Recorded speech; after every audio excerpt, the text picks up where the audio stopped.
My parents said my sister deserved everything, even my $12 million fortune, but what I did next left them speechless at the dinner table. I'm Sarah, 38, female, and I need to get this off my chest.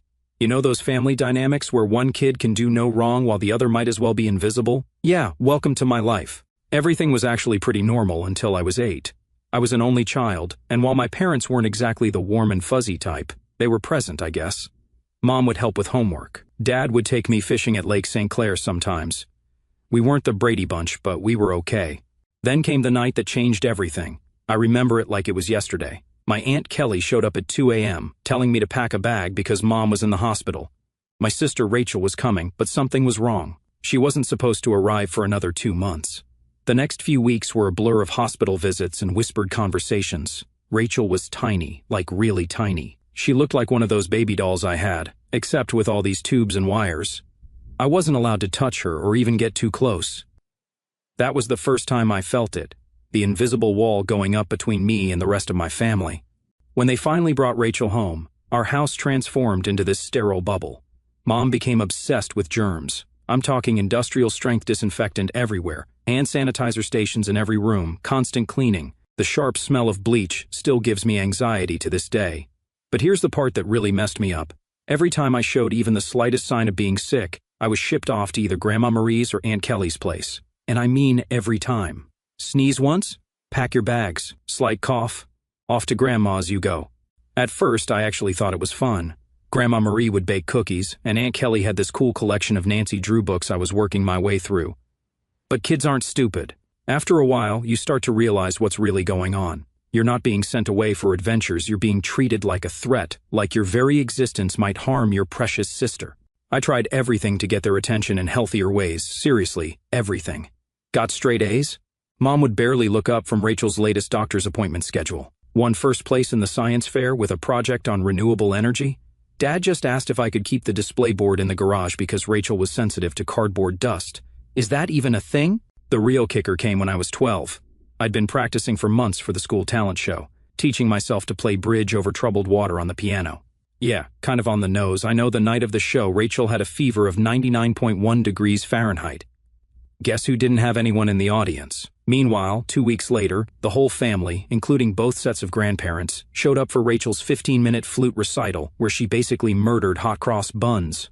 Rachel figured out pretty quick how to work the system.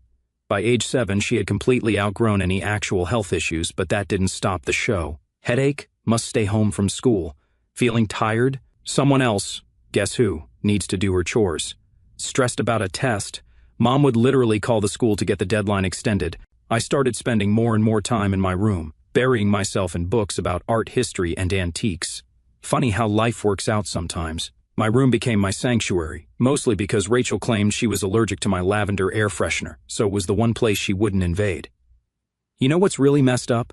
Part of me was actually grateful when she'd fake being sick. At least then I'd get sent to Grandma Marie, where someone would actually ask me about my day or care about what I was interested in. Grandma was the one who first got me interested in vintage jewelry. She had this amazing collection of costume pieces she'd let me organize and catalog. I should have seen that as foreshadowing, I guess. The worst part wasn't even the obvious favoritism. It was the way they rewrote history to justify it. Rachel just needs more attention because she had such a rough start. Sarah's always been so independent. Sarah understands that her sister has special needs. No, I didn't understand. I was a kid who couldn't figure out why having a healthy immune system made me less worthy of love. Looking back now, I can see how those years shaped me. The constant message that I was somehow dangerous or inconvenient to have around, that doesn't just disappear. But hey, at least it taught me to be self-reliant. When nobody's checking your homework or caring about your achievements, you learn to be your own cheerleader pretty quick. High school? Most people either loved it or hated it. Me? I saw it as my ticket out. While Rachel was building her empire of drama in middle school, I was laying the groundwork for my escape. And let me tell you, nothing motivates you to succeed like knowing nobody's going to do it for you.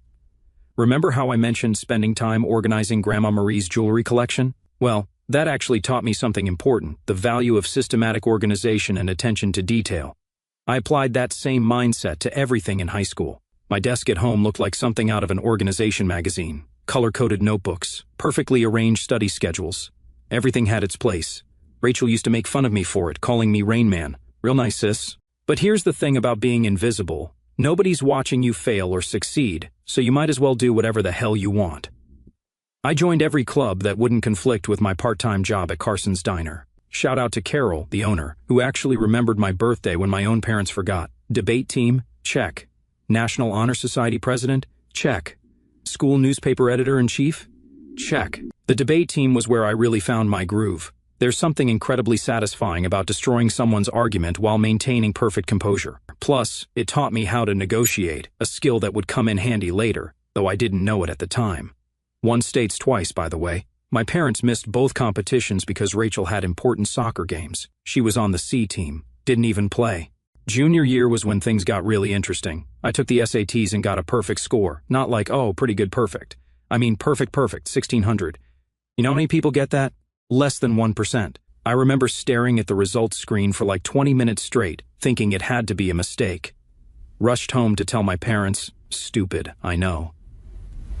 Mom was in the kitchen helping Rachel with her English homework. The conversation went something like this. Me, Mom, look, I got a perfect SAT score. Mom, that's nice, honey, but can you keep it down? Rachel's trying to concentrate. She has a big test tomorrow. Rachel, yeah. Some of us actually have to study, Miss Perfect. Mom, Rachel, sweetie, don't stress. You're just a different kind of learner. I still have the printout of those SAT scores somewhere. Never even got pinned to the fridge. But Rachel's CP loose in English? That baby got prime refrigerator real estate, complete with a "we're so proud of you" magnet. The college application process was interesting. I applied to 15 schools without telling anyone, wrote all my own essays, got my own recommendations, and handled all the financial aid paperwork myself. My guidance counselor, Mr. Chen, was the real MVP, staying late after school to help me navigate the FAFSA since my parents couldn't be bothered. Then the acceptances started rolling in. Harvard, Yale, Princeton, University of Michigan, and every single one with a scholarship offer. I kept them all in a locked box under my bed because I knew what would happen if Rachel found them. Suddenly, they'd become all about her somehow. But if Sarah goes to Harvard, I'll be all alone, or some BS like that. The day I got my full ride offer from the University of Michigan was the same day Rachel made JV cheerleading. Guess which one got celebrated with a family dinner? Hint, I ate microwave mac and cheese in my room while they went to Olive Garden. But you know what? That scholarship was my golden ticket. Full tuition, room and board, even a stipend for books. I could finally get out of that house where I was either invisible or an inconvenience. The day I got that acceptance package, I went to my favorite spot in the local library, 4th floor, window seat overlooking the park, and cried for an hour straight. Not sad tears, relief tears. When I announced at dinner that I was going to the University of Michigan, my parents' responses were peak them.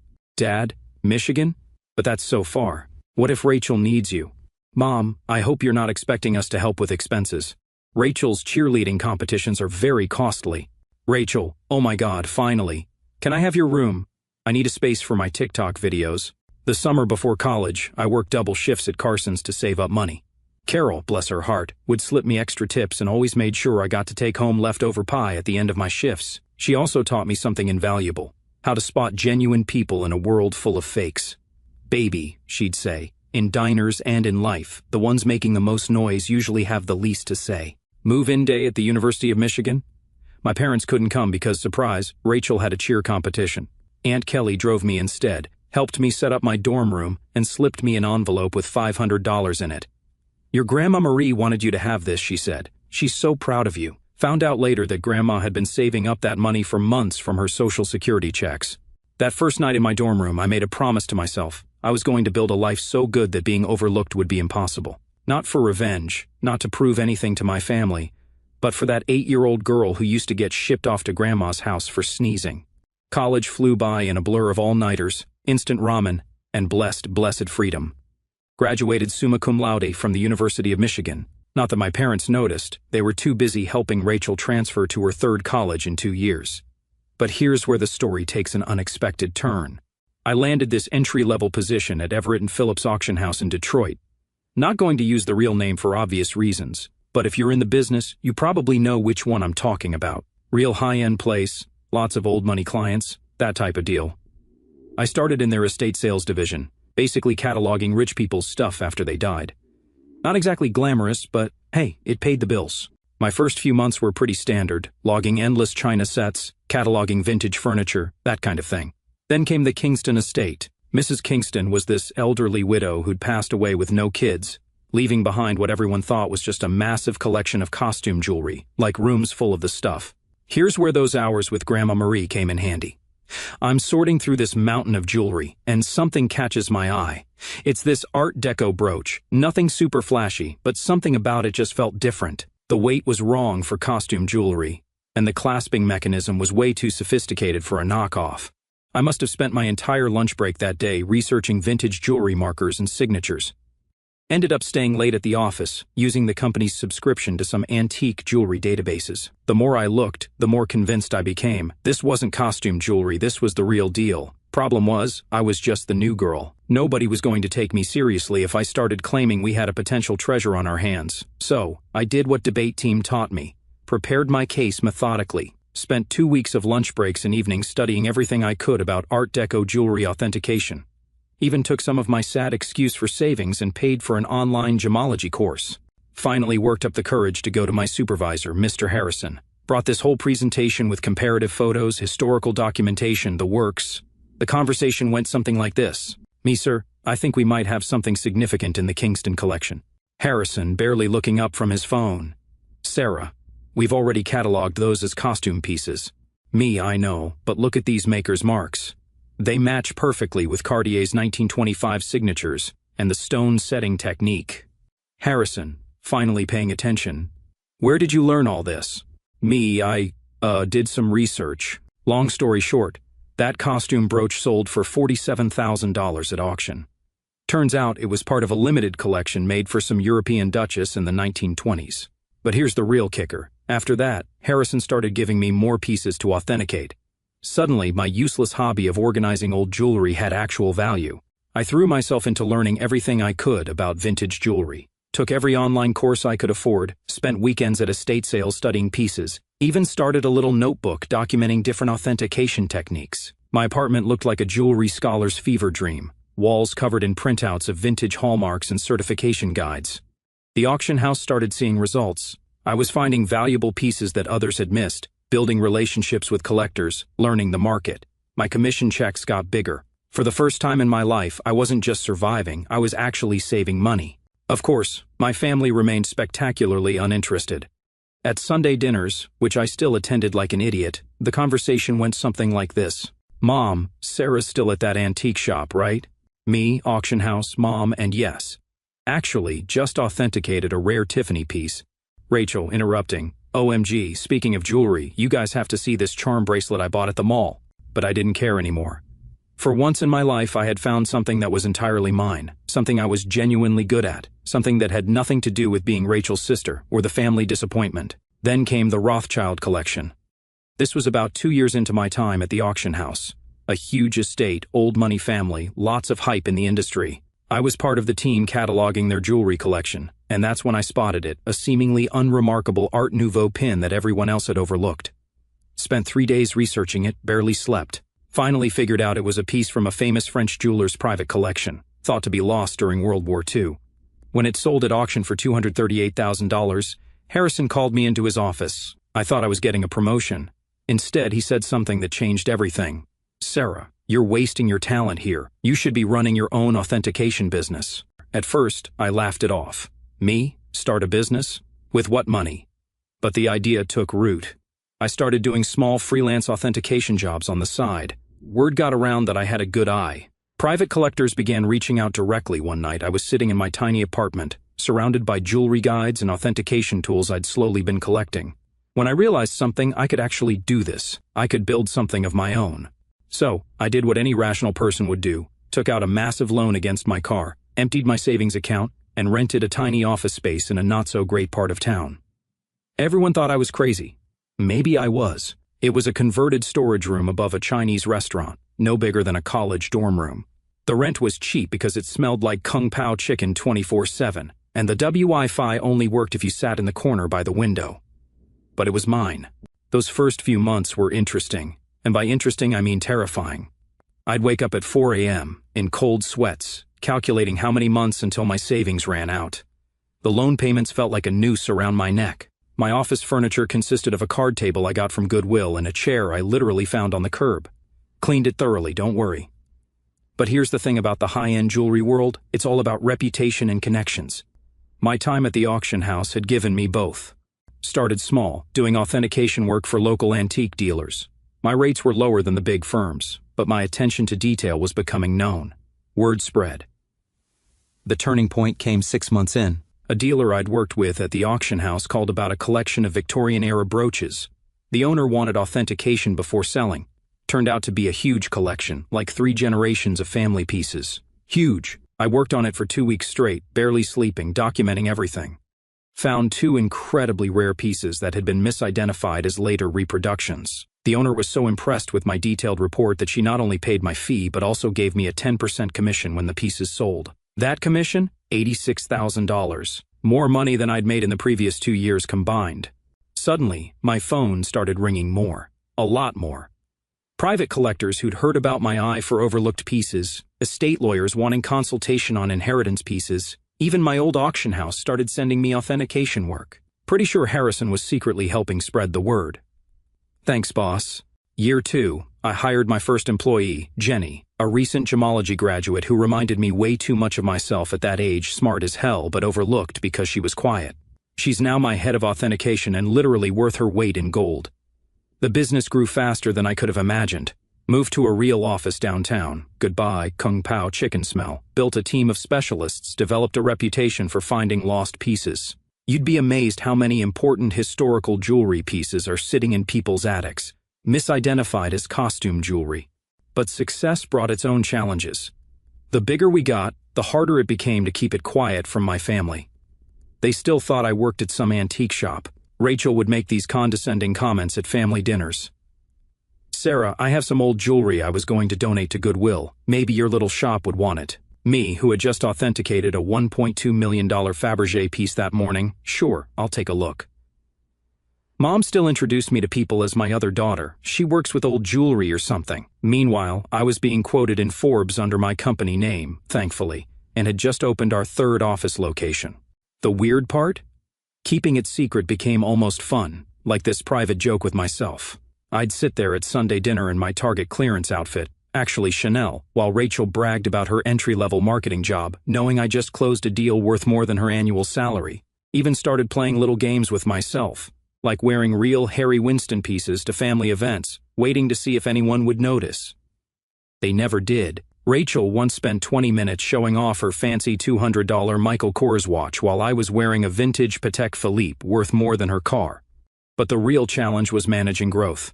By year 5, we had offices in Detroit, Chicago, and New York. I was spending more time on planes than in my own bed.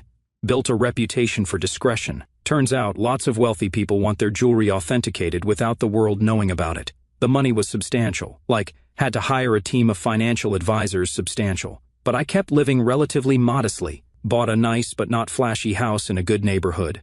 Drove a high-end but not obvious car. The only place I really splurged was my home office, state-of-the-art authentication equipment, best security system money could buy, and a custom-built vault that would make Fort Knox jealous. The irony? They thought I was being frugal to afford helping them. Mom would say things like, "It's so sweet of Sarah to help out. She must be eating nothing but ramen to manage it." Meanwhile, I just authenticated a collection that netted me a commission bigger than their mortgage. You know what's weird about success? The more you have, the harder it becomes to explain to people who've always seen you as less. It's like trying to explain colors to someone who's only ever seen in black and white. They don't have the context for it. By this point, my company was doing incredibly well. We'd cornered the market on high-end jewelry authentication in the Midwest, and our reputation was solid gold, pun intended. But every Sunday, I'd still drive to my parents' house for dinner, playing the role of Sarah, the modest antique shop worker.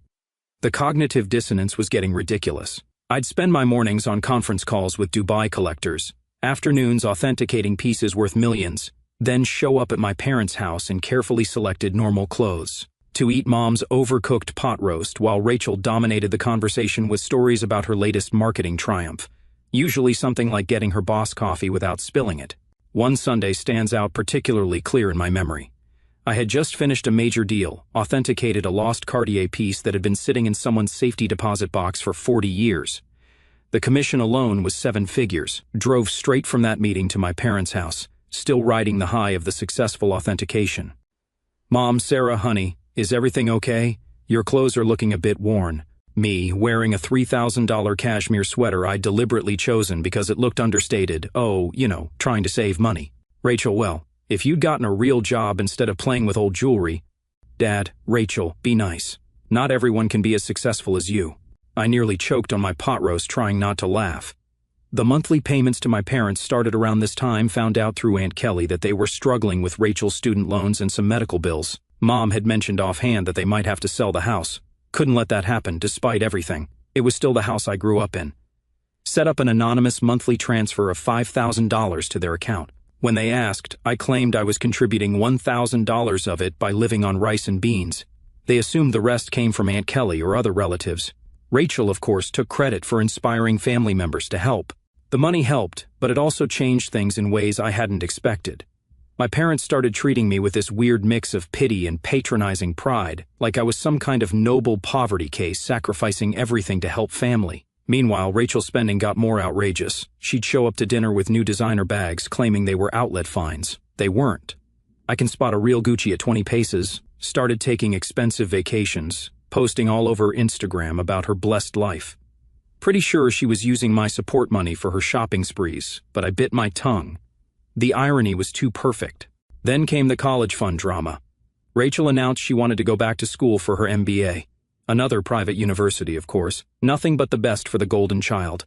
Mom called me in tears about how they couldn't afford it. Maybe Rachel could look at state schools.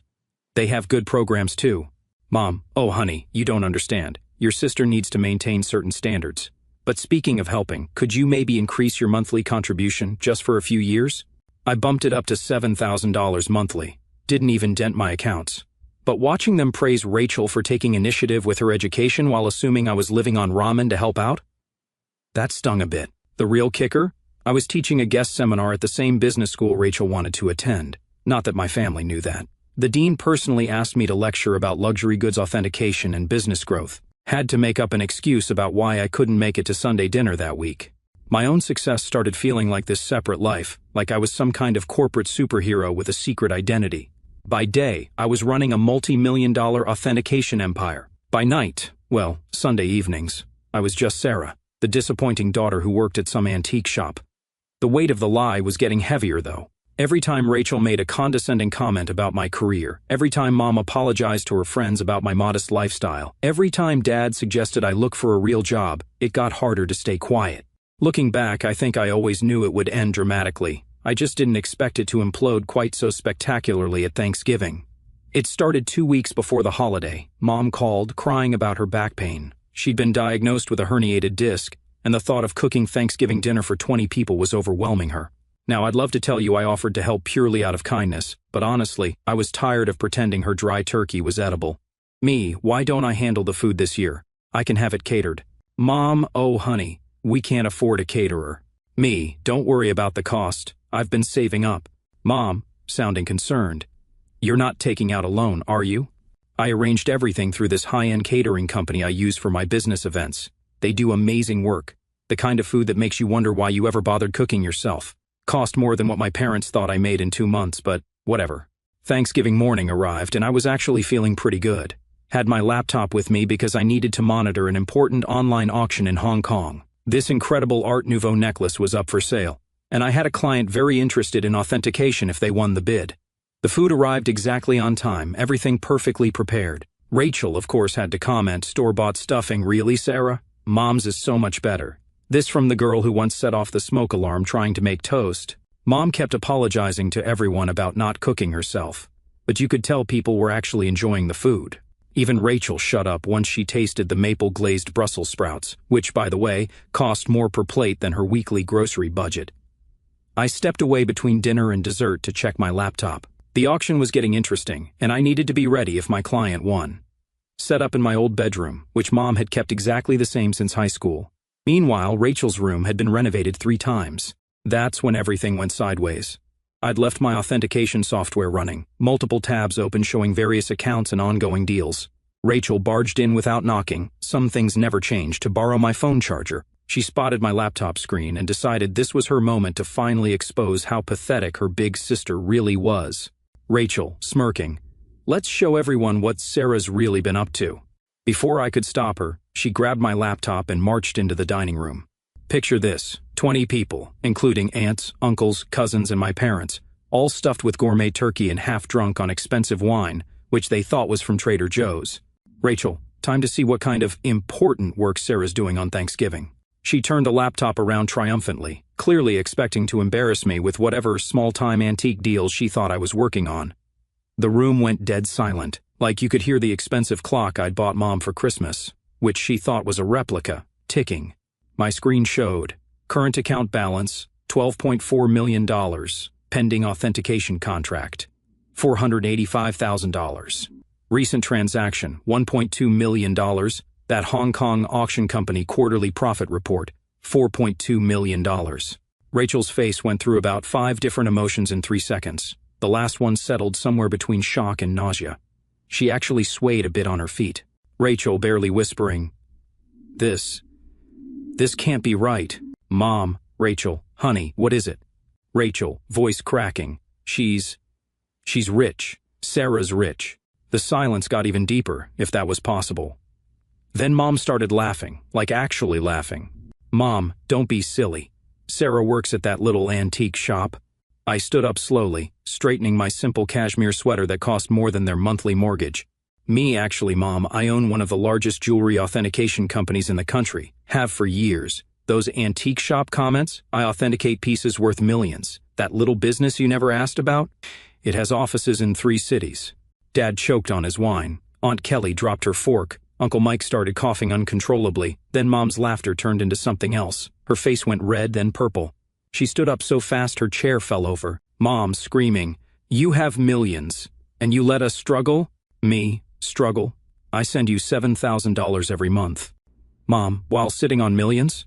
Your sister has student loans." And there it was. Not congratulations. Not wow, we're so proud. Just instant anger that I hadn't given them more money. Rachel started crying. Shocking, I know, saying something about how I had betrayed the family. Dad joined in. "How could you be so selfish? We're your parents. We raised you." That's when I lost it. Years of being overlooked, dismissed, treated like the family disappointment. It all came pouring out. Me, raised me? You shipped me off to Grandma's every time I sneezed. You missed every achievement, every award, every milestone because Rachel might feel left out. You never saved a penny for my college but took out loans for her private school. And now you're mad that I built something for myself? The next 10 minutes were chaos. Mom screaming about family obligations, Dad ranting about ungrateful children, Rachel alternating between sobbing and demanding to know exactly how much money I had. Meanwhile, the expensive catering staff were trying to serve dessert, looking extremely uncomfortable. I grabbed my laptop, picked up my Hermes bag, which Mom had earlier complimented as a nice replica, and walked out. Behind me, I could hear Mom already planning how to spend my money. Something about Rachel's MBA and a new car. As I drove home in my sensible car, actually a limited edition BMW, my phone started blowing up with messages. The family group chat exploded. Rachel started posting on Facebook about hidden family wealth and selfish siblings. But you know what the craziest part was? I felt relieved, like I could finally breathe properly for the first time in years. The days following that Thanksgiving were like watching a hurricane hit in slow motion, except the hurricane was my family and the debris was my sanity. Let's start with the text messages. Within an hour of leaving dinner, my phone had 47 missed calls and over 200 messages. Mom went through this fascinating progression. 7:42 p.m. How dare you walk out on family? 8:15 p.m. We need to talk about this like adults. 9:03 p.m. Your sister deserves a share of your success. 10:30 p.m. I've already called a realtor about houses in better neighborhoods. 11:45 p.m. Why aren't you answering? This is your mother. Rachel, meanwhile, had gone full social media warrior. Posted this epic rant on Facebook about how her millionaire sister had been hoarding wealth while watching her beloved family struggle. The comment section was wild. Distant relatives and old high school classmates suddenly had very strong opinions about my moral character. But here's the part that really got me. Rachel actually posted all those years of me trying to help her career, giving her advice about moving up from that little antique shop, and she was secretly wealthy. The betrayal hurt so much. I nearly threw my phone across the room. The only career advice she'd ever given me was suggesting I try selling jewelry on Etsy. Then came the flying monkeys. If you're not familiar with the term, it's when toxic family members send other people to guilt trip you. Aunt Susan, who I see maybe once every 3 years, called to tell me about how family is everything. Uncle Bob, who I'm pretty sure still thinks I'm 12, emailed a long lecture about the importance of sharing wealth. Even my third cousin's wife's sister somehow got my number to share her thoughts on family duty. But the real fun started when they showed up at my office Monday morning. I walked in to find Mom, Dad, and Rachel sitting in our reception area. They told Jenny, my receptionist, they had an appointment for authentication services. Rachel was clutching her Michael Kors bag like it might actually be worth something. The conversation went about as well as you'd expect. Mom, we've discussed it as a family. Me, a family discussion without the family member you're discussing? Mom, ignoring me, and we think it's only fair that you set up trust funds for everyone. Rachel needs at least $2 million to start her new life properly. Dad and your mother and I would like to retire. We're thinking a beach house in Florida. Me, did you miss the part where I've been sending you $7,000 monthly? Rachel, that's nothing compared to what you have. You owe us. Me, I owe you. For what, exactly? The years of being ignored? The missed graduations? The constant comparisons? Mom, don't be dramatic, Sarah. We gave you everything. Me, no, I gave myself everything. And you know what? I'm done. Right there in my own office lobby, I pulled out my phone and canceled the monthly transfers to their account. Mom actually gasped like I'd slapped her. Rachel started doing her fake crying thing but stopped real quick when she realized it wasn't working. That's when it got ugly. They refused to leave. I had to call security. Watching my 60-year-old mother being escorted out while screaming about ungrateful children was surreal. Jenny asked if I wanted to press charges. I said no, but had their names added to the building's do not admit list. The harassment continued for weeks. New phone numbers, fake email accounts, even tried to reach me through my company's customer service line. I finally had to send a formal legal notice threatening harassment charges. That's when Mom played her final card. She called Grandma Marie. But here's the thing about Grandma Marie, she's smarter than all of them combined. Her response? Good for Sarah. About time someone in this family succeeded on their own terms. Mom didn't speak to her for 2 months after that. It's been 6 months since Thanksgiving. I moved to a new house with better security, changed all my numbers. The company's doing better than ever. Turns out my family drama actually brought in some high-profile clients who appreciated my discretion with the whole situation. Rachel's still posting passive-aggressive updates about toxic wealth and family betrayal. Last I heard, she's telling everyone she's starting her own jewelry authentication business. Good luck with that. Mom and Dad finally stopped trying to contact me when I had my lawyer send them a formal letter detailing exactly how harassment charges would affect their lives. They're now telling everyone they never wanted my money anyway, and how they're praying for my soul. But you know what? For the first time in my life, I feel free. No more Sunday dinners filled with subtle jabs. No more downplaying my success. No more funding the Rachel show. My therapist says I'm finally setting healthy boundaries. I say I'm finally living authentically.